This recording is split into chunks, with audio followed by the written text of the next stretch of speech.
قل هو الله أحد الله الصمد لم يلد ولم يولد ولم يكن له كفوا أحد। সমস্ত প্রশংসা সে মহান আল্লাহর জন্য, যিনি আমাদেরকে যথাসময়ে এই পবিত্র জামে মসজিদে এসে উপস্থিত হওয়ার তৌফিক দান করেছেন বলে আলহামদুলিল্লাহ। এবং তারপর তারিখের হাবিব সাইয়্যিদুল মুরসালিন খাতামুন নবিয়্যিন মানবতার মুক্তির দূত হযরত মুহাম্মদ মুস্তাফা সাল্লাল্লাহু আলাইহি ওয়াসাল্লাম, তারপর শতকোটি দুরূদ সালাম অবতীর্ণ হোক সাল্লাল্লাহু আলাইহি ওয়াসাল্লাম।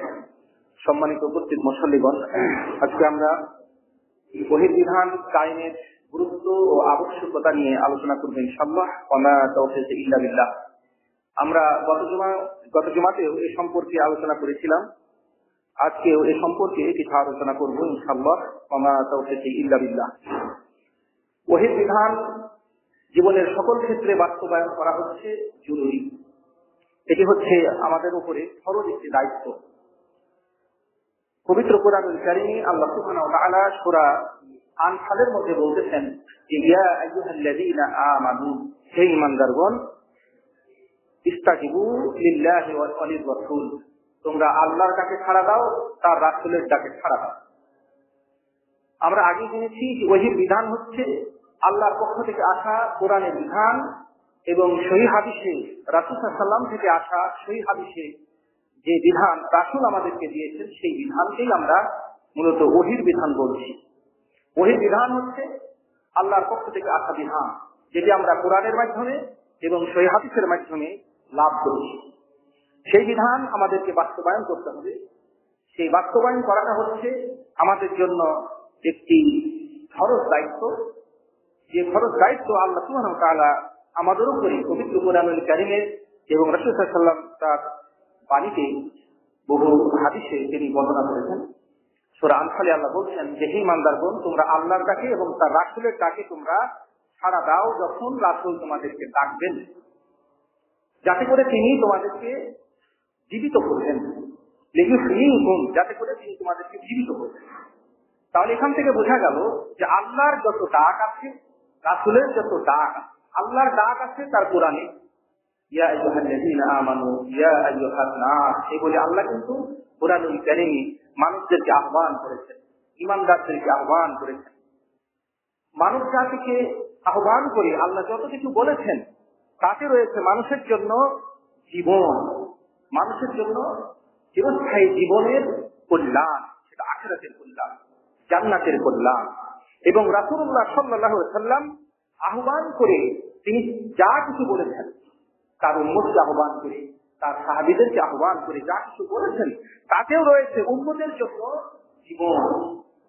আল্লাহ বলছেন কোরআন সূরা আনফালে এই 24 নম্বর আয়াতে, 24-25 এই দুটি আয়াতে আলোচনা হয়েছে। 24 নম্বর আয়াত এটা, তাতে আল্লাহ বলছেন যে আল্লাহ এবং তার রাসূল যখন তোমাদেরকে ডাকে যে ইসলিকুম, তোমাদেরকে তোমাদের জীবন দেওয়ার জন্য, তোমাদেরকে জীবিত করার জন্য, তাহলে আল্লাহ এবং তার রাসূলের ডাকের মধ্যে, আহ্বানের মধ্যে আমাদের জন্য জীবন আছে। যদি আমরা সে আহ্বানে সাড়া দিই এবং সেটা যদি আমরা আমল করি।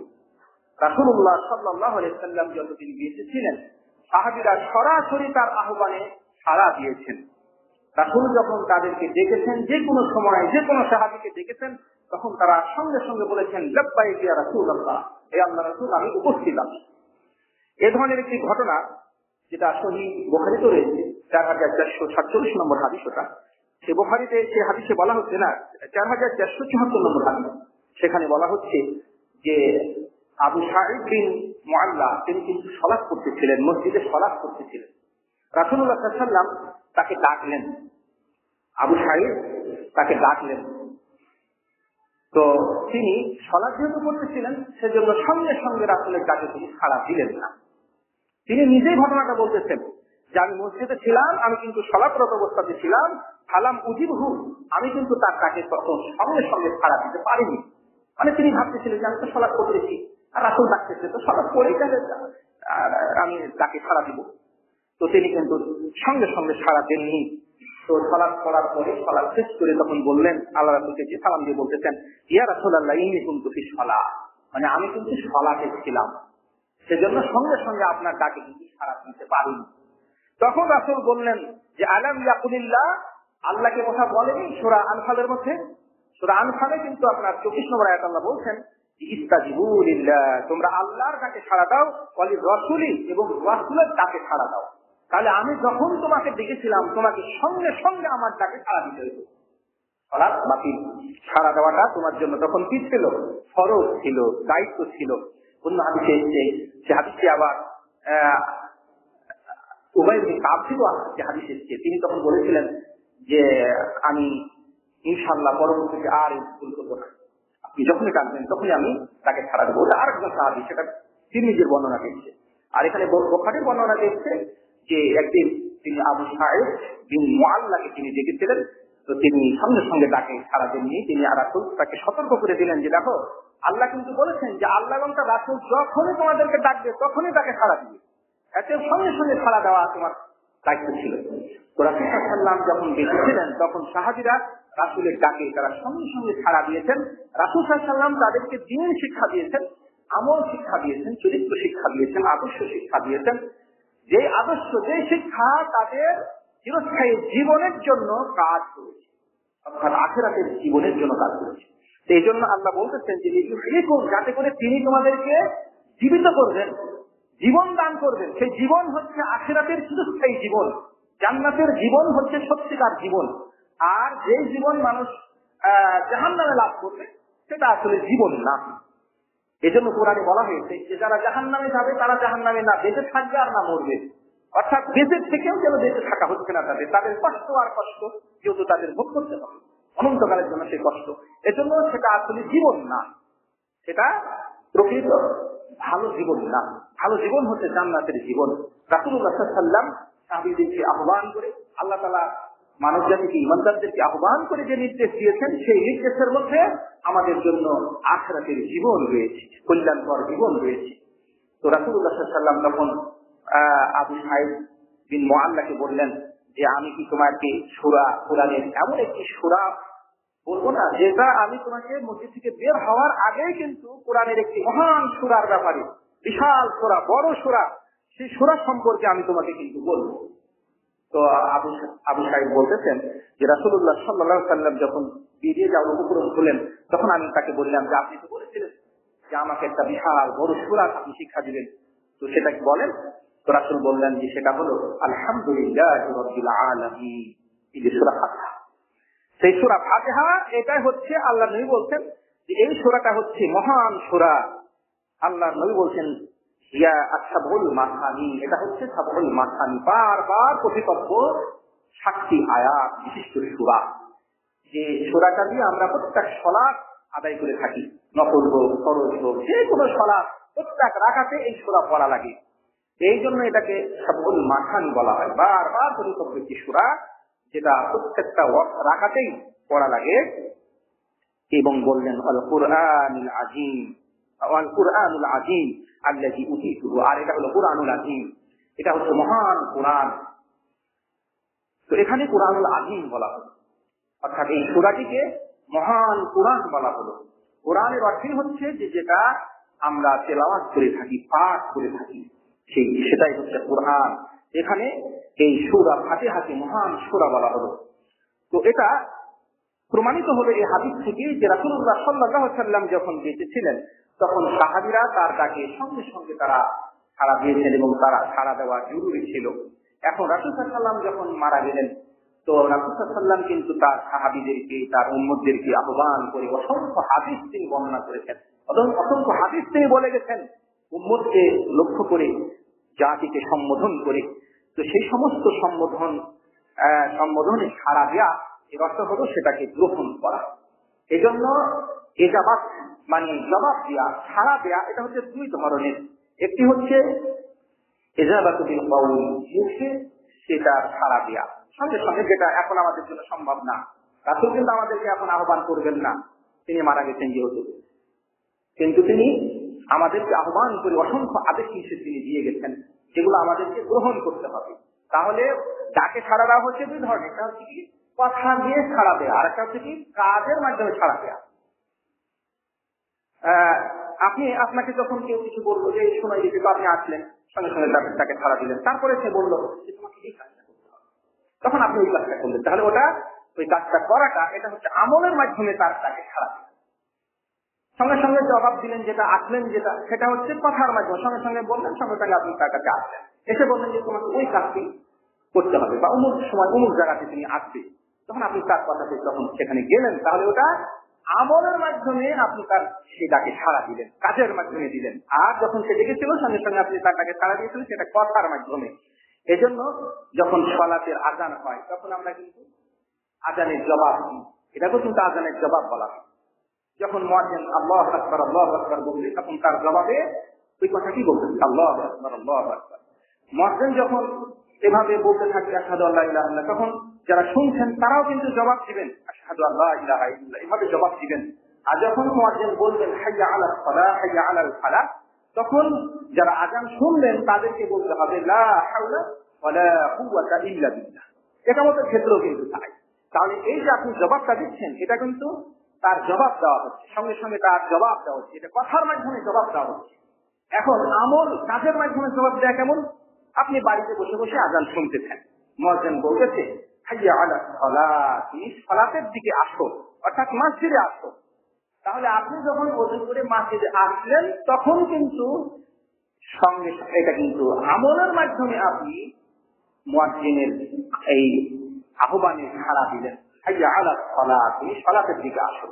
যখন আপনি আসলেন তখন আপনার তাকে সাড়া দেওয়া হলো। আপনি যখন তার জবাব দিচ্ছিলেন লা হাওলা ওয়ালা কুওয়াতা ইল্লা বিল্লাহ বলে বাড়িতে বসে বসে, তখন কিন্তু কথা দিয়ে ওইটার উত্তর দেওয়া হচ্ছিল, যেটা আল্লাহ রাসূল আমাদেরকে শিখিয়েছেন। এখন আপনি যখন সালাত করতে আসলেন, মসজিদে আসলেন, তখন কিন্তু তাকে সাড়া দেওয়া হবে। এটা হচ্ছে যথার্থ সাড়া দেয়া। প্রকৃত সাড়া দেয়া হচ্ছে মসজিদে এসে সালাত করাটা। এখন আল্লাহর নবী আহ্বান করে যত কথা বলেছেন, রাসূল সাল্লাল্লাহু আলাইহি ওয়াসাল্লাম এই আহ্বানের পরে তিনি কোনো না কোনো কথা বলেছেন, কোনো না কোনো নির্দেশ দিয়েছেন, কোনো না কোনো নসিহত করেছেন। সেটাকে তখন আমল করা, এটা হচ্ছে কাজে বাস্তবায়নের মাধ্যমে রাসূলের কথাতে সাড়া দেওয়া। তো আমরা এখন রাসূলের আহ্বানে কিন্তু আর সাড়া দিতে পারতেছি না, যেহেতু তিনি আর আমাদেরকে আহ্বান করবেন না, মারা গিয়েছেন।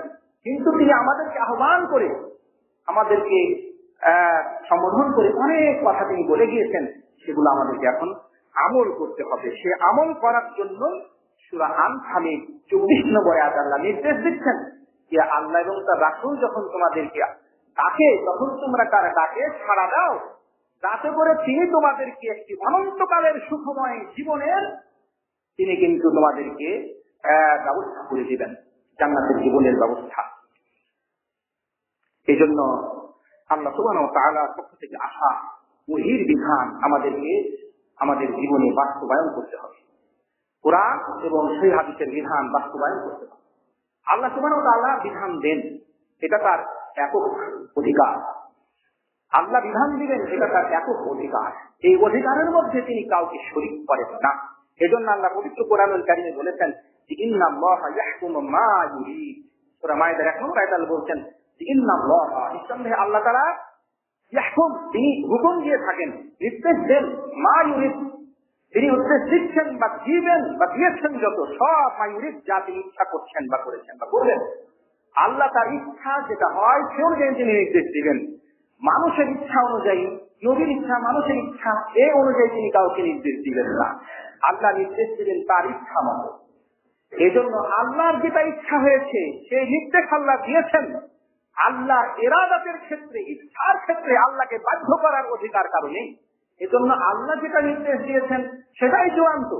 আপনার ইচ্ছা কি, মানুষের ইচ্ছা কি, সেটা দেখার বিষয় নয়। আল্লাহ যেটা ইচ্ছা করেন তিনি সেটা নির্দেশ দেন।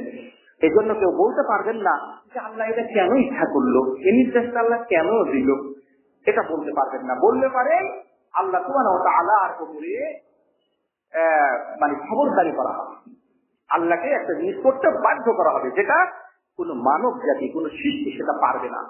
এজন্য পবিত্র কোরআনুল কারীমে সূরা রা'দের 41 নম্বর আয়াত আল্লাহ সুবহানাহু ওয়া তাআলা বলেছেন যে আল্লাহু ইয়াহকুম, আল্লাহ সুবহানাহু ওয়া তাআলা হুকুম করেন, তিনি নির্দেশ দেন। লা মুআক্কিবা লিহুকমি, আল্লাহর নির্দেশের খণ্ডনকারী, আল্লাহর নির্দেশকে রদকারী কেউ নেই। কেউ আল্লাহর নির্দেশকে রদ করতে পারবেন না, খণ্ডন করতে পারবেন না। তিনি হচ্ছেন আদেশকর্তা হিসাবে, হুকুমদাতা হিসাবে তিনি হচ্ছেন চূড়ান্ত। তার কোন হুকুমকে, তার কোন নির্দেশকে রোধ করার অধিকার পৃথিবীতে আল্লাহ কাউকে দেননি। যদি কেউ এই অধিকার গ্রহণ করে তাহলে অবশ্যই তাকে চরম শাস্তি ভোগ করতে হবে। এই জন্য আল্লাহ বলছেন নিঃসন্দেহে তিনি খুব দ্রুত হিসাব গ্রহণকারী। যারা আল্লাহর নির্দেশকে খণ্ডন করবেন, আল্লাহ অসংখ্য নির্দেশ তিনি দিয়েছেন আমাদের জীবন চলার নিজে। আমরা আমাদের পারিবারিক জীবন, আমার নিজের জীবন কিভাবে চালাবো, পারিবারিক জীবন কিভাবে চালাবো, অর্থনৈতিক জীবন কিভাবে চালাবো, সমাজ জীবন, রাজনৈতিক জীবন, যত কিছু আছে, সামাজিক জীবনটা আমাদের কেমন হবে, কিভাবে চালাতে হবে, এই সকল বিধিবিধান আল্লাহ সুবহানাহু ওয়া তাআলা তার নবীর মাধ্যমে পূর্ণাঙ্গ বিধান তিনি ইসলামী এই কোরআন, এই ওহীর সর্বশেষ ওহীর মাধ্যমে তিনি দিয়েছেন। এই জন্য আল্লাহ বলে দিয়েছেন যে লা মুআক্কিবা লিহুকমি, তার হুকুমকে খণ্ডনকারী কেউ নেই। এই কথার অর্থ হলো যে তার নির্দেশকে কেউ খণ্ডন করতে পারবে না। যদি কেউ তার নির্দেশকে খণ্ডন করে বা করার চেষ্টা করে তাহলে অবশ্যই ইহকাল এবং পরকালে সে কঠিন শাস্তির সম্মুখীন হবে।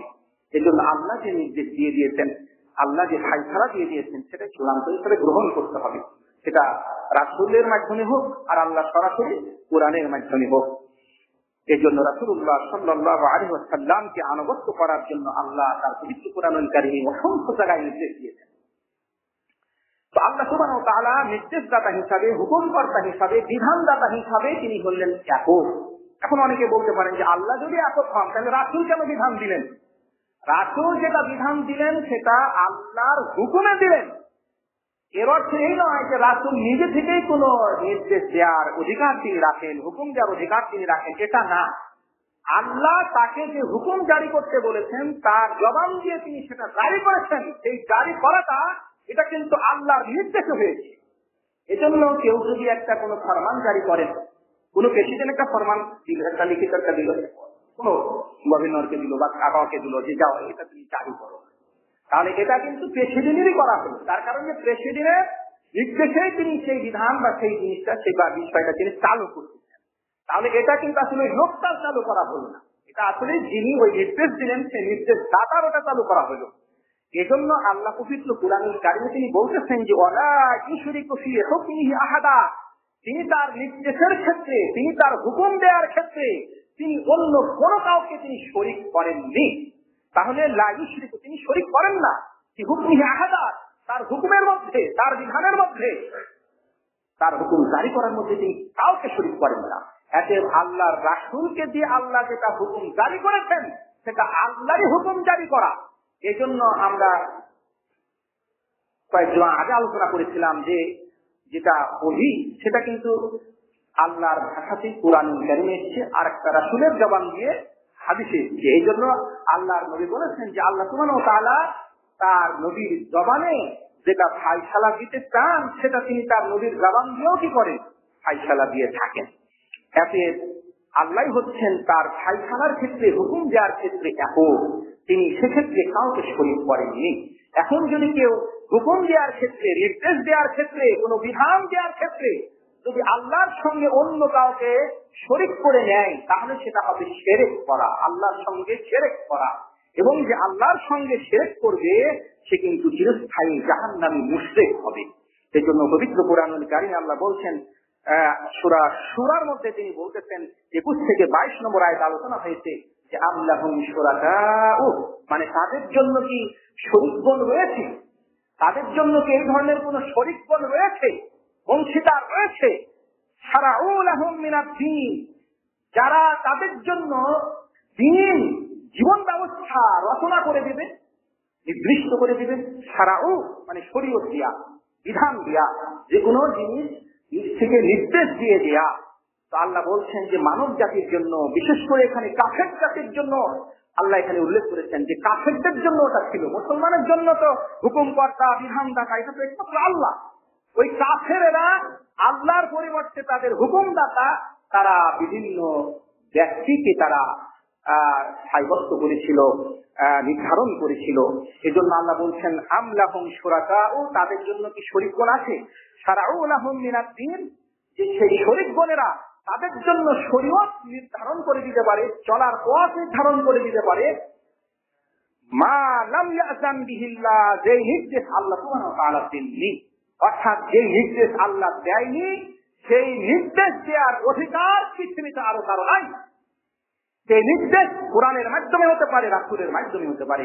এখন কোরআনের বিপরীতে, রাসূলের হাদিসের বিপরীতে যে কেউ যদি কোনো নির্দেশ দেয়, তাহলে অবশ্যই সে আল্লাহর সঙ্গে নিজকে রবের আসনে সে নিজকে বসালো। আর যারা তাদেরকে মেনে নেবে তারাও আল্লাহর সঙ্গে তাদেরকে শরীক করলো। এই জন্য বিধানদাতার ক্ষেত্রে চূড়ান্ত বিধান হচ্ছে, ফাইসালা হচ্ছে যে একমাত্র আল্লাহই হচ্ছেন ফাইসালা দাতা।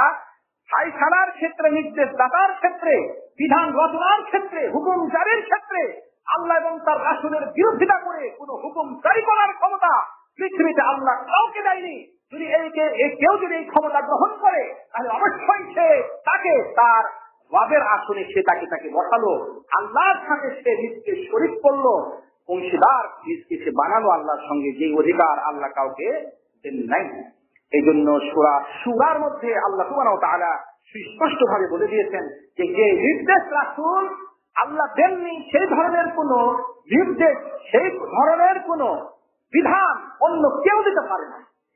এতে আপনি আপনার ব্যক্তিগত জীবনের আমল বলুন, সামাজিক জীবনের কোন বিধান বলুন, রাষ্ট্রীয় জীবনের কোন বিধান বলুন, অর্থনীতির কোন বিষয় বলুন, সকল কিছুই আপনাকে নিতে হবে কুরআন এবং সহিহ সুন্নাহ থেকে। কুরআন এবং সহিহ সুন্নাহর দিক নির্দেশনার বাইরে আপনি কোনো কিছুই আপনার জীবনে গ্রহণ করতে পারবেন না। যদি আপনি প্রকৃত মুমিন হতে পারেন, মুমিন হতে চান, তাহলে এই জন্য আল্লাহ সুবহানাহু ওয়া তাআলা সুস্পষ্টভাবে বলে দিয়েছেন যে আল্লাহ সুবহানাহু ওয়া তাআলা তার নির্দেশের ক্ষেত্রে তিনি কাউকে শরীক করেননি।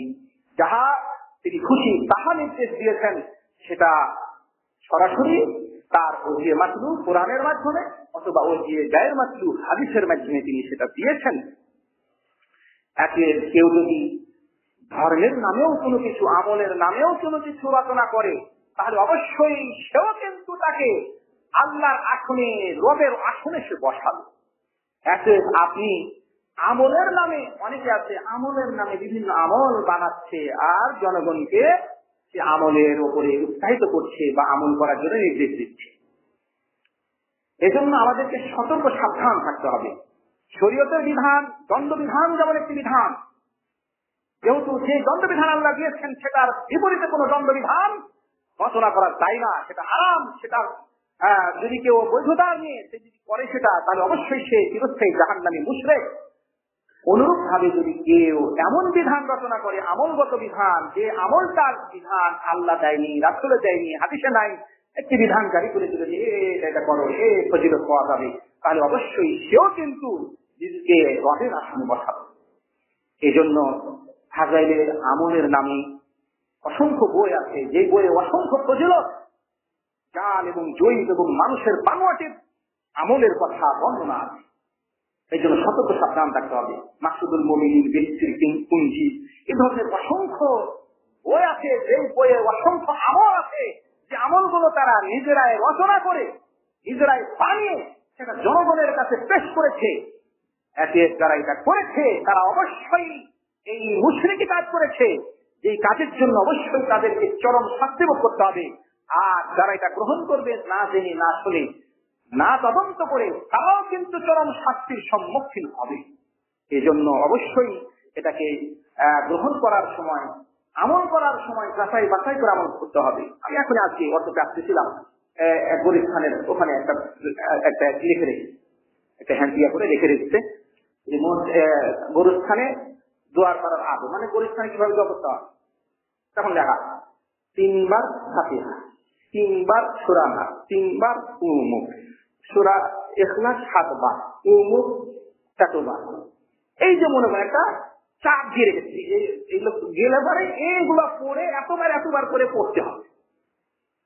তাহলে এটা কি আবিষ্কার করবো? এই যে সংখ্যা করে বলে দিল, এটা কে তাকে জানালো? ওই বিধানটা তাকে কে জানালো যে এখানে কবরস্থানে যে এই 7 বার বা 11 বার বা 21 বার সূরা উমুক করা লাগবে, তারপরে কি বলে দুরূদ শরীফ এতবার পড়া লাগবে। এই যে সংখ্যাটা, এই সংখ্যাটা কে দিল তাকে? এই সংখ্যা যদি কোরআন হাদিসে বর্ণিত না থাকে, সে যদি নিজে থেকে এটা দিয়ে থাকে, তাহলে অবশ্যই সে তার এই আমল রচনার দ্বারাতে সে তার রবের আসনে বসেছে। আল্লাহর আসনে সে, রবের আসনে সে বসছে, মানে নিজকে তিনি বিধানদাতা, নিজকে তিনি শরীয়ত প্রণেতা প্রমাণ করতে চেয়েছে। শরীয়ত প্রণয়ন করা, শরীয়ত বানানো, তৈরি করার ক্ষমতা তো মানুষের নাই। তাকে তো উদ্ধৃতি দিতে হবে যে এটা অমুক হাদিস গ্রন্থে এতবারের কথা এসেছে, এতবার কথা এসেছে, কোনো কিছু নেই। এই ধরনের অসংখ্য গ্রন্থ পাবেন যেগুলা এই ধরনের অসংখ্য ভুয়া আমল দিয়ে আজকে জাতিকে মুশরিক বানানো হচ্ছে, কাফের বানানো হচ্ছে, বেদিন বানানো হচ্ছে। আর এই জাহেল জাতি গোষ্ঠীরা এরা মনে করতেছে এত ফজিলতের আমল, এত ফজিলতের দোয়া, এটাকে ছাড়া যায় না। অথচ সেটা না আছে কোরআনে, না আছে কোন সহিহ হাদিসে, না আছে জাল হাদিসে। অনেক দোয়া কালাম বানিয়েছে যেটা জাল হাদিসেও নাই। একে মানুষ নিজে থেকে একটি আমল কেন, একটি শব্দ পর্যন্ত মানুষ রচনা করতে পারবে না। এই জন্য রাসূল বলেছেন, সল্লু কামা রাআইতুমুনি উসাল্লি, তুমি আমাকে যেভাবে সালাত করতে দেখতেছ সেইভাবেই সালাত করবে। একটা শব্দ যে বানানো যায় না, নিজে থেকে অতিরিক্ত করে বা পরিবর্তন করে বলা যায় না, তার অসংখ্য প্রমাণ সহিহ হাদিসে রয়েছে। একটা প্রমাণ আপনারা পেশ করি আপনাদের কাছে। হাদিসটি হচ্ছে সহিহ তিরমিজির 3574 নম্বর হাদিস। সেখানে বারা ইবনে আযিব রাদিয়াল্লাহু তাআলা আনহু বলতেছেন যে রাসূলুল্লাহ সাল্লাল্লাহু আলাইহি ওয়াসাল্লাম বললেন, বারা ইবনে আযিব বলতেছেন যে রাসূল বললেন, তাকে বললেন, বারা ইবনে আযিবকে বললেন যে এটা হাত্তা মাজজাআকা, তুমি যখন তোমার বিছানা গ্রহণ করবে, অর্থাৎ যখন তুমি শুইতে যাবে, তখন তুমি তাওয়াজ্জাহ ওযুআকা বিস-সালাহ, তখন তুমি সালাতের মতো করে ওযু করবে। অর্থাৎ যেভাবে ওযু করতে হয় সালাতের জন্য, সেইভাবে তুমি ওযুটা করবে। ওযু করার পরে সুম্মা তাজা আলা শিক্কিকাল আইমান, আর তারপরে তুমি তোমার ডান কাতে শুইবে। ডান হাতটা গালের ছেড়ে শুইবে, ডান কাতে শুইবে। শোয়ার পরে সুম্মা কুল, তারপরে তুমি বলবে, এই দোয়াটা বলবে। তো দোয়াটা তিনি তখন তাকে শিখিয়ে দিচ্ছেন যে আল্লাহুম্মা, হে আল্লাহ, অর্থ হচ্ছে আল্লাহুম্মা, হে আল্লাহ, আসলামতু ওয়াজহি ইলাইকা, মানে আমি আমার চেহারাটাকে তোমার জন্য, তোমার নিকটে আমি আত্মসমর্পণ করলাম।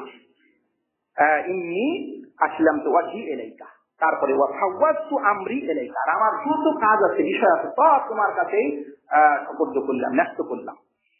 ওয়া আলজাতু যুহরি ইলাইক রাগবাতান ওয়া রাহবাতান ইলাইক, তোমার প্রতি আগ্রহী হয়ে, ভীত সন্তুষ্ট হয়ে আমি আমার পিঠটাকে, এটাকে আপনার নিকটেই আমি এই পিঠটাকে আশ্রয় দিলাম।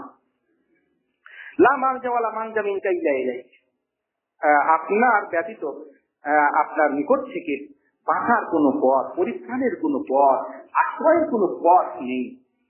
আমানতু বিকিতাবিকাল্লাযী আনজালতা, এবং এটা দোয়ারি অংশ যে আমি ঈমান আনতেছি আপনার সেই কিতাবের প্রতি, যে কিতাব আপনি নাযিল করেছেন।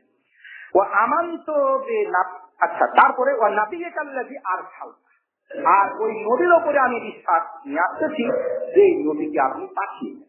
তাহলে ওখানে তিনি বললেন যে ওয়া নাবিয়্যিকাল্লাযী আরসালতা, মানে দোয়ার অংশ একটা শেষ অংশ যে নাবিয়্যিকাল্লাযী আরসালতা। তো আবু দারদা রাদিয়াল্লাহু তাআলা আনহু বলছেন যে আমি দোয়াটিকে স্মরণ করার জন্য আবার বারবার রাসূলের কাছে এটা রিপিট করলাম, মানে তুলে ধরলাম যে আমি বললাম যে দোয়াটা দেখেন হচ্ছে কিনা। তো তিনি দোয়াটা বলার শেষে ওই যে নাবিয়্যিকাল্লাযী আরসালতা, এখানে তিনি নাবিয়্যিকা না বলে তিনি বলতেছেন যে আমি বললাম যে আমানতু বিরাসূলিকাল্লাযী আরসালতা, মানে আমি ঈমান আনলাম আপনার রাসূলের প্রতি, যে রাসূলকে আপনি পাঠিয়েছেন। তাহলে ছিল ওখানে নাবিয়্যিকাল্লাযী আরসালতা, তিনি শুধু বললেন যে রাসূলিকাল্লাযী আরসালতা, নবীর জায়গাতে রাসূল বললেন। অর্থ একই, আল্লাহর নবীকে নবীও বলা হয়, রাসূলও বলা হয়, তাহলে অর্থের দিক দিয়ে তো ঠিকই ছিল, মিলই ছিল। কিন্তু আবু দারদা বলছেন যে আমি নাবিয়্যিকাল্লাযী আরসালতার জায়গাতে বললাম যে রাসূলিকাল্লাযী আরসালতা, তখন রাসূল বললেন আমাকে যে না, বল, তুমি বল আমানতু বিনাবিয়্যিকাল্লাযী আরসালতা, আমানতু বিনাবিয়্যিকাল্লাযী আরসালতা, মানে আমি সেই নবীর উপর ঈমান আনতেছি যে নবীকে আপনি পাঠিয়েছেন। তাহলে রাসূল সাল্লাল্লাহু আলাইহি ওয়াসাল্লাম যে দোয়াটা শিখালেন, সেই দোয়াতে তিনি শুধুমাত্র নাবিয়্যিকা, এই জায়গাতে রাসূলিকা তিনি বলতেছিলেন। তাতে রাসূল বললেন যে না, তোমার দোয়া বলা হয়নি, তোমার দোয়া ভুল হয়েছে। তাহলে একটা শব্দ পরিবর্তন তো অর্থগত পরিবর্তন না, শাব্দিক পরিবর্তন। অর্থ তো একই, নবী সেটাও রাসূল, আমাদের নবী মুহাম্মদ সাল্লাল্লাহু আলাইহি ওয়াসাল্লাম, রাসূল এটা বললেন সেটাও নবী মুহাম্মদ সাল্লাল্লাহু আলাইহি ওয়াসাল্লাম। কিন্তু রাসূল বললেন যে না, তোমাকে সেটাই বলতে হবে যেটা আমি তোমাকে শিখিয়ে দিলাম। এতে এই হাদিস দ্বারা প্রমাণিত হলো যে রাসূল সাল্লাল্লাহু আলাইহি ওয়াসাল্লাম যত দোয়া কালাম শিখিয়েছেন, বলে দিয়েছেন, আপনি নিজে থেকে তার একটি শব্দ কেন, একটি অক্ষর পর্যন্ত পরিবর্তন করে বলতে পারবেন না। যেখানে একটি দোয়ার একটা শব্দ আপনি বলার অধিকার রাখেন না বানিয়ে নিজে থেকে, সেখানে আপনি হাজার হাজার এই ধরনের দোয়া কালাম, ওযু করার সময় এই দোয়া, নাক ধোয়ার সময় দোয়া, মুখ ধোয়ার সময় দোয়া, মাথা মাথা করার সময় দোয়া, কত দোয়া আপনি রচনা করছেন। নাউযুবিল্লাহি মিন যালিক। এতে তাদের সতর্ক হওয়া দরকার, সাবধান হওয়া দরকার যে নবী দোয়ার একটি শব্দ মাত্র তিনি বরদাস্ত করেননি। কেউ যদি তার পরিবর্তন করেছেন, সঙ্গে সঙ্গে সেটা তিনি ভুল বলে সেটাকে ধরিয়ে দিয়েছেন, সেই নবীর উম্মত আজকে নবীর কোন দোয়া সেই ক্ষেত্রেও সে দোয়া বাড়াতে, দোয়ার সাথে আরো কিছু যোগ করতেছে। আবার দোয়া যেগুলো কোরআন হাদিসে নাই সেগুলো আবার নিজে থেকে বানাচ্ছে, তৈরি করতেছে, এই বলে এই এত বলতে হবে। এগুলো সব, এরা সব হচ্ছে বসে, এরা রবের আসনে বসে আছে, এরা শরীয়ত রচনার দায়িত্ব তারা নিজেই নিয়েছে। অথচ আল্লাহ সুবহানাহু ওয়া তাআলা বলছেন যে তাদের জন্য কি এমন শরীকগণ আছে, এই শরীকগণেরা তাদের জন্য শরীয়ত রচনা করে দিতে পারে? অর্থাৎ শরীয়ত রচনা করে দেওয়ার মতো অধিকার আল্লাহ সুবহানাহু ওয়া তাআলা পৃথিবীতে কাউকে দেননি। সূরা সূরার 21 এবং 22 নম্বর আয়াতে আল্লাহ সুবহানাহু ওয়া তাআলা সেই বিষয়টি আলোচনা করেছেন। আল্লাহ বলছেন, শোনো, ওয়ালাউলা কালিমাতুল ফাসলি লাকুজিয়া বাইনাহুম। যারা আজকে শরীয়ত রচনা করছে, আখিরাতে তাদের চূড়ান্ত শাস্তি হবে। এই বিষয়টি যদি চূড়ান্ত নির্ধারণ না থাকতো, এই বিষয়টি যদি চূড়ান্ত ভাবে নির্ধারিত না থাকতো, তাহলে লাকুজিয়া বাইনাহুম, এই শরীয়ত প্রণীতাদের জন্য পৃথিবীতেই এত আযাব গজব আসতো যে এদেরকে ধ্বংস করে দেওয়া হতো, এদেরকে পৃথিবী থেকে নিশ্চিহ্ন করে দেওয়া হতো। আজকে যেহেতু আযাব দেওয়ার একটা চূড়ান্ত সময় আল্লাহ নির্ধারণ করে রেখেছেন, হাসরের মাঠ, কিয়ামতের দিন, সেই জন্য এই শরীয়ত প্রণেতারা আজকে দুনিয়াতে বেঁচে যাচ্ছে, এদেরকে আজকে ছাড় দেওয়া হচ্ছে। তাহলে এই শরীয়ত প্রণেতাদেরকে, বিধান রচনাকারীদেরকে, আল্লাহ এবং তার রাসূলের বিপরীতে বিধান প্রণয়নকারীদেরকে এই পৃথিবীতেই ধ্বংস করে দেওয়া হতো। তবে আল্লাহ বলছেন, সাবধান, সতর্ক থাকো, ইন্না যালিমিনা লাহুম আযাবুন আলীম। নিঃসন্দেহে এই জালেমদের জন্য যন্ত্রণাদায়ক শাস্তি রয়েছে। এখানে আল্লাহ সুবহানাহু ওয়া তাআলা দুনিয়ার শাস্তিকে তিনি যদিও রহিত করলেন যে দুনিয়াতে হয়তো শাস্তি হবে না, দুনিয়াতে হয়তো ছাড় পাবে, কিন্তু আল্লাহ ঘোষণা দিয়ে দিলেন যে এই জালেমেরা কখনোই আখিরাতে ছাড় পাবে না। আল্লাহ সুবহানাহু ওয়া তাআলা এখানে ইন্না যালিমিনা না বলে ইন্না হুম বললেও পারতেন। তিনি সন্দেহে তারা এই কাজটা করতেছে, শরীয়ত রচনা করতেছে, শরীয়ত প্রণয়ন করতেছে, এই মানুষগুলো, এখানে ইন্না হুম তারা যদি ব্যবহার করতেন তাও হতো, কিন্তু এটা আল্লাহ করেননি। তিনি এটা না করে বলেছেন ইন্না যালিমি, নিঃসন্দেহে জালেমেরা। এই কথা বলার অর্থ হলো এই যে যারা নিজেরা শরীয়ত প্রণয়ন করে, শরীয়ত রচনা করে, বিধান রচনা করে, এরা নিঃসন্দেহে জালেম এবং এদের জন্য চূড়ান্ত শাস্তি, কঠিন শাস্তি তাদের রয়েছে আখিরাতে। এই জন্য আল্লাহ বলে দিলেন যে ইন্না যালিমিনা লাহুম আযাবুন আলীম, এই জালেমদের জন্য যন্ত্রণাদায়ক শাস্তি আখিরাতে আছে। শুধু তাই নয়, আল্লাহ বলছেন তারা যালিমিনা মুশফিকিনা মিম্মা কাসাবু। এই নবী, আপনি যখন তাদেরকে দেখবেন কিয়ামতের মাঠে, হাসরের মাঠে যারা যখন উপস্থিত হয়েছে, এই জালেমেরা যখন উপস্থিত হবে, তখন মুশফিকিনা মিম্মা কাসাবু, তারা দুনিয়াতে যে কাজ করেছে সেই কাজের জন্য তারা অনুতপ্ত হবে, তারা ভীত সন্ত্রস্ত হবে, ভীরু হবে, ভয় করবে। সুবহানাল্লাহ, আমরা কি করেছিলাম, আখিরাতে কি আমরা রচনা করেছিলাম, ভুল ধারা, এই সমস্ত বিধিবিধান, ভ্রান্ত আকীদা, ভ্রান্ত মতবাদ, ভ্রান্ত মতাদর্শ কি আমরা আবিষ্কার করেছিলাম, কি রচনা করেছিলাম, কি অনুসরণ করেছিলাম, এই জন্য তারা ভীত সন্ত্রস্ত থাকবে। আল্লাহ বলছেন অথচ ওটা ওই যে বিষয়টাতে তারা ভীত সন্ত্রস্ত আছে বা যে বিষয়টা তারা করেছে সেটাই তাদের উপরে পতিত হবে।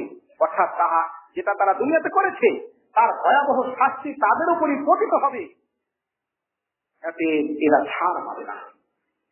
যারা আজকে কোরআন সুন্নাহ বিরোধী বিধান রচনা করছে, আমল রচনা করছে, আখলাক চরিত্র সংবিধান রচনা করছে, যারা ভয় পায় না, এরা আখিরাতে ভীত সন্ত্রস্ত হবে, আখিরাতে তারা ভয় পাবে। আল্লাহ বলছেন মুশফিকিনা মিম্মা কাসাবু, তারা যে কাজ করেছে, যেই মানে বর্বর যে কাজটা তারা দুনিয়াতে করেছে, সেই কাজের জন্য তারা ভীত সন্ত্রস্ত থাকবে। আজকে তারা কোনো ভয় পায় না। আজকে কোরআন বিরোধী, সুন্নাহ বিরোধী, সেই হাদিস বিরোধী কাজ করতে কোনো ভয় পায় না। কেউ যদি সেই হাদিসের উপর আমল করতেছে, তাদেরকে অনেক সময় অনেকভাবে তাদেরকে জোর প্রতিপন্ন করা হচ্ছে, তাদেরকে জানিমুন্দ করা হচ্ছে, তাদেরকে শাস্তি দেওয়া হচ্ছে। এই ধরনের ঘটনাও কিন্তু অনেক সময় অনেক জায়গায় ঘটছে। তাদের সতর্ক সাবধান হওয়া দরকার যে কোরআন এবং সেই হাদিসের বিধান এটা চূড়ান্ত বিধান। এই বিধানের বিরোধিতা করে কেউ দুনিয়াতেও ছাড় পাবে না, আখিরাতেও ছাড় পাবে না। এদেরকে অবশ্যই শাস্তির সম্মুখীন হতেই হবে।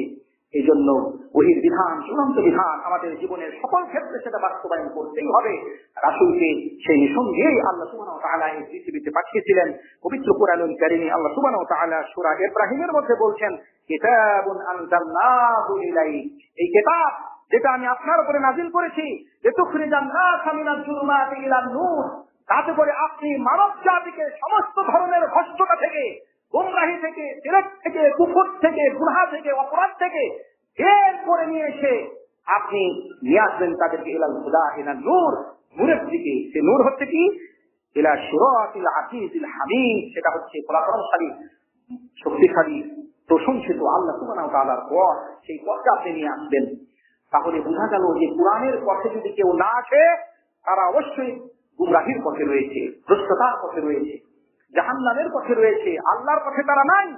এতে কোরআনের মাধ্যমেই রাসূল সাল্লাল্লাহু আলাইহি ওয়াসাল্লামকে আল্লাহ বলেছিলেন যে তুমি সমস্ত মানব জাতিকে কোরআনের পথে নিয়ে আসো, আল্লাহর পথে নিয়ে আসো, হেদায়েতের পথে নিয়ে আসো, সিরাতে মুস্তাকিমে নিয়ে আসো। আর পৃথিবীতে যত ধরনের কুফরি চলতেছে, শিরক চলতেছে, বিদআত চলতেছে, যত ধরনের কুসংস্কার চলতেছে, কুআমল চলতেছে, সমস্ত আমল থেকে তাদেরকে বের করে নিয়ে আসো। সেই কাজ রাসূল সাল্লাল্লাহু আলাইহি ওয়াসাল্লাম করেছেন এবং সেই কাজ এখন আমাদের উপরে ন্যস্ত হয়েছে। আমাদেরকেও সেই কাজ করতে হবে।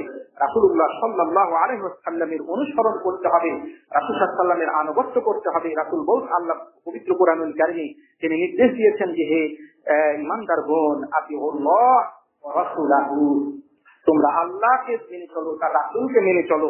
ওয়ালা তাওয়াল্লাউ আন ওয়া আনতুম তাসমাউন, তোমরা আল্লাহর কথা, রাসূলের কথা শোনার পরেও তোমরা এই থেকে মুখ ফিরিয়ে নিও না, তোমরা অন্য জায়গায় চলে যেও না। আসো, রাসূলের পথে আসো, আল্লাহর দেখানো পথে আসো, ইসলামের পথে আসো। মানুষ দেখানো পথ, মানুষ দেখানো বিধান, মানুষ দেখানো বিভিন্ন ধরনের কি বলা যায় থিওরি, সেগুলা কিন্তু গলত থিওরি, গলত আমল, গলত বিধিবিধান, সেগুলার অনুসরণ করলে চলবে না। আল্লাহ বলছেন, ওয়ালা তাকুনু কাল্লাযীনা ক্বালু সামি'না ওয়া হুম লা ইয়াসমাউন, তোমরা ওই ধরনের ব্যক্তিদের মতো হয়ো না যারা বলে যে আমরা শুনতেছি, অথচ তারা শুনছে না। তারা শুনছে না মানে কি? শোনার পরে তারা মানছে না। অর্থাৎ যারা শোনার পরে মানতেছে না, তাদের মতো তোমরা হয়ো না।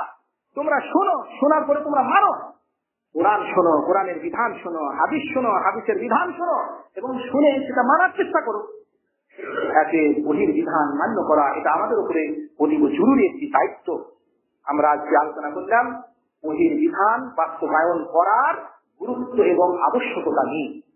আল্লাহ পবিত্র কোরআনুল কারীমে সূরা হাদীদের 16 নম্বর আয়াতে আল্লাহ বলছেন, আলাম ইয়ানি লিল্লাযীনা আমানু আন তাখশাআ কুলুবুহুম লিযিকরিল্লাহ, ঈমানদারদের জন্য কি এখনো সময় হয়নি? আল্লাহ বলতেছেন যে আলাম ইয়ানি লিল্লাযীনা আমানু, যারা ঈমান এনেছেন তাদের জন্য কি এখনো সময় আসেনি যে আন তাখশাআ কুলুবুহুম লিযিকরিল্লাহ, যে তাদের অন্তরগুলো আল্লাহর জিকিরের জন্য, আল্লাহর বিধানের জন্য, আল্লাহর স্মরণের জন্য বিগলিত হবে, ভীত সন্ত্রস্ত হবে। এই সময় কি এখনো ঈমানদারদের আসেনি? আল্লাহ শিক্ষা দিচ্ছেন যে মানুষগুলো তাদের অন্তরকে আজকে ভীতমুক্ত করে রেখেছে, ভয় শূন্য করে রেখেছে, তাদেরকে আল্লাহ বলতেছেন যে তাদের অন্তরের মধ্যে ভয় জাগানো উচিত ছিল, ভয় জাগানো উচিত, ভয় জাগানোর সময় এখনো হওয়া উচিত তাদের, যেহেতু তারা ঈমান এনেছেন। এই জন্য তাদের অন্তরটাকেও এখন আল্লাহর জিকিরের কাছে এখন দ্বিগুণিত করতে হবে, বিনম্র করতে হবে। ওয়ামা নাযালা মিনাল হক, এবং আল্লাহ যে হক নাজিল করেছেন, যে সত্য নাজিল করেছেন, সেই সত্যের কাছে তাদের অন্তরগুলো বিগলিত হবে, কিন্তু সন্ত্রস্ত হবে। এই সময় কি তাদের এখনো হয় নাই? অর্থাৎ প্রত্যেকটি ঈমানদারের জন্য এই সময় নিয়ে আসা উচিত যে এখনই আল্লাহ যে হক নাজিল করেছে, সেই হকের কাছে নিজের অন্তরকে আগে আমি বিগলিত করি। অন্তর বিগলিত করার অর্থ হলো যে মানুষের অন্তর কিন্তু মানুষকে পরিচালনা করে। আপনি যদি আপনার অন্তরকে ঠিক করতে পারেন তাহলে আপনি আপনার নিজকে ঠিক করতে পারবেন। এজন্য অন্তরকে ঠিক করার জন্য সবচেয়ে বেশি গুরুত্ব দেওয়া হয়েছে। অন্তর যদি বিগলিত হয়, অন্তর যদি একটি বিষয় মেনে নেয়, অন্তর যদি সংস্কৃত হয় বা সংশোধন হয়, তাহলে আপনার অন্যান্য অঙ্গ প্রত্যঙ্গ কিন্তু সংশোধিত হবে। আর আপনার অন্তর যদি সংশোধন না হয়, অন্তরে যদি বিমুখতা থাকে, অহংকার থাকে, গ্রহণ করার মূল মানসিকতা যদি অন্তরের মধ্যে না থাকে, আপনি নিজকে সংশোধন করতে পারবেন না, নিজকে বিগলিত করতে পারবেন না। আগে অন্তরকে ঠিক করতে হবে। অন্তরকে আগে বোঝাতে হবে যে হে অন্তর, আল্লাহর পক্ষ থেকে আসা বিধান হক এটা আমার কাছে এখন উপস্থিত কোরআন এবং সহিহ সুন্নাহর মাধ্যমে, এখন সেটার অনুসরণ করতেই হবে। অনুসরণ করার সময় এখন এসেছে, সেটা বর্জন করা যায় না। আল্লাহ সুবহানাহু ওয়া তাআলা বলতেছেন, ওয়ালা ইয়াকুনু কাল্লাযীনা উতুল কিতাবা মিন ক্বাবলু, এবং তাদের ওই সমস্ত লোকদের মতো না হওয়ার কি সময় এখনো তাদের হয়নি, যে সমস্ত মানুষগুলোকে আমি ইতিপূর্বে কিতাব দিয়েছিলাম, তারা কিতাব সুদীর্ঘ সময় তাদের কাছে কিতাব ছিল, অর্থাৎ তাওরাতধারী যারা ছিল, ইনজিলধারী যারা ছিল, অনেক সময় ধরে যুগ যুগ ধরে তাদের কাছে তাওরাত ছিল, ইনজিল ছিল। আল্লাহ বলছেন ইনজিল থাকার পরেও কুলুবুহুম, তাদের অন্তরগুলো শক্ত হয়ে গিয়েছিল। তারা আল্লাহর বিধান, আল্লাহর পক্ষ থেকে আসা তাওরাতের বিধান, ইনজিলের বিধান তারা মানে নাই, তারা প্রত্যাখ্যান করেছে, পরিবর্তন করেছে, পরিবর্ধন করেছিল। আল্লাহ বলছেন, এই ইমানদারগণ, তোমাদের কিন্তু তাদের মতো না হওয়ার কিন্তু সময় এসেছে। তাদের মতো হলে হবে না, এ কথা বললেও হবে না যে এই গ্রন্থ 1400 বছর আগে এসেছে কোরআন, 1400 বছর আগে এসেছে হাদিস, সেই কোরআন সেই হাদিস এখন কি বর্তমান জামানায় চলে? নাউযুবিল্লাহ জানে অনেক নাস্তিক আছে, মুরতাদ আছে, তারা মনে করে যে কোরআনের বিধান বর্তমান আধুনিক যুগে চলে না, হাদিসের বিধান বর্তমান আধুনিক যুগে চলে না। আল্লাহ সুবহানাহু ওয়া তাআলা তাদেরকে ধিক্কার দিয়েছেন। আল্লাহ বলছেন যে ইতিপূর্বে ইহুদি খ্রিস্টানদের কাছে আল্লাহ ওহী পাঠিয়েছিলেন, তাওরাত পাঠিয়েছিলেন, ইনজিল পাঠিয়েছিলেন। তাদের কাছে যখন তাওরাত ইনজিল সুদীর্ঘ সময় পর্যন্ত ছিল, তারা কোরআন, আল্লাহর আসা বিধান, তাওরাতের বিধান, ইনজিলের বিধান পরিত্যাগ করে তাদের অন্তরকে তারা শক্ত করে নিয়েছিল। সেই ইমানদারগণ, তোমাদেরকে তাদের মতো হলে চলবে না, তোমাদের অন্তরকে দ্বিগুণিত করতে হবে কোরআনের কাছে, তোমাদের অন্তরকে দ্বিগুণিত করতে হবে রাসূলের পক্ষ থেকে আসা হাদিসের কাছে। এতে পবিত্র কোরআনুল কারীমে সূরা হাদীদে তাদের সাবধান এবং সতর্ক করে দেওয়া হয়েছে। ওয়া কাসীরুম মিনহুম ফাসিকুন, আল্লাহ বলছেন সূরা হাদীদের এই 16 নম্বর আয়াতে যে তাদের অধিকাংশই ফাসিক ছিল, পাপী ছিল, পাপাচারে লিপ্ত ছিল। এরা আল্লাহর পক্ষ থেকে আসা কিতাব পাওয়ার পরেও সেই কিতাবের অনুসরণ তারা করেনি। একে এই ধরনের দোহাই দিয়ে আল্লাহর বিধানকে লঙ্ঘন করা, অনেক দিনের আগের এটা বিধান, এই বিধান এখন বর্তমান যুগে চলবে না। এই হাত কাটার বিধান, এই মধ্যযুগীয় বিধান, হজম করার বিধান মধ্যযুগীয় বিধান, শরীয়তের এই অর্থনীতির বিধান মধ্যযুগীয় বিধান, এখন বর্তমান যুগে আধুনিক অর্থনীতি চলবে। রাসূলের রেখে যাওয়া অর্থনীতি, রাসূলের রেখে যাওয়া সমাজনীতি বর্তমান যুগে চলতে পারে না। এই ধরনের কথা যারা বলে, এরা অবশ্যই মুরতাদ হয়ে গেছে কথার মাধ্যমে। তাদেরকে তওবা করে কালেমা পড়ে তাদেরকে মুসলমান হতে হবে, না হলে তারা চিরস্থায়ী শাস্তি, জাহান্নামের শাস্তি ভোগ করবে। আল্লাহ সুবহানাহু ওয়া তাআলা আমাদের সকলকে কোরআনের বিধান, রাসূলের আসা বিধান অর্থাৎ ওহীর বিধান জীবনের সকল ক্ষেত্রে বাস্তবায়ন করার তৌফিক দান করুন বলি আমিন। قل هو الله أحد الله الصمد لم يلد ولم يولد ولم يكن له كفوا أحد।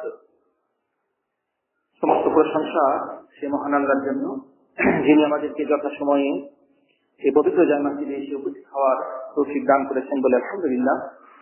এবং তারপর তারিখের হাবিব সাইয়্যিদুল মুরসালিন মুখাতামুন নবিয়্যিন মানবতার মুক্তির দূত হযরত মুহাম্মদ মুস্তাফা সাল্লাল্লাহু আলাইহি ওয়াসাল্লাম, তারপর শত করে দুরূদ সালাম অবতীর্ণ হোক সাল্লাল্লাহু আলাইহি ওয়াসাল্লাম। সম্মানিত উপস্থিত মুসল্লিগণ, আজকে আমরা ওহীর বিধান কায়েমের গুরুত্ব ও আবশ্যকতা নিয়ে আলোচনা করব ইনশাআল্লাহ। ওয়া তাওফীক ইল্লা বিল্লাহ। আমরা গত জুমাতেও এই সম্পর্কে আলোচনা করেছিলাম